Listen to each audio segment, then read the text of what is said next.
இவர்கள் போகும்போது நிறைவுள்ளவர்களாய் போகிறார்கள். இப்படி இவர்கள் மிகுந்த ஆஸ்தியோடும் ஐஸ்வர்யத்தோடும் எல்லா நிறைவோடும் வாழ யார் காரணம்? கர்த்தர்தான்.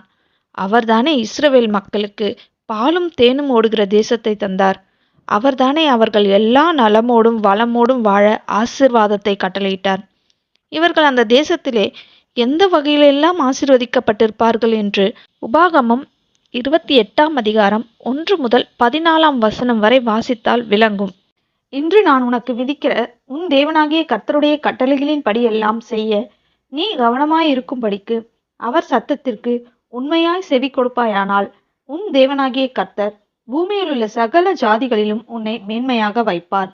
நீ உன் தேவனாகிய கர்த்தரின் சத்தத்துக்கு செவி கொடுக்கும்போது இப்பொழுது சொல்லப்படும் ஆசீர்வாதங்கள் எல்லாம் உன்மேல் வந்து உனக்கு பலிக்கும். நீ பட்டணத்திலும் ஆசீர்வதிக்கப்பட்டிருப்பாய், வெளியிலும் ஆசீர்வதிக்கப்பட்டிருப்பாய். உன் கர்ப்பத்தின்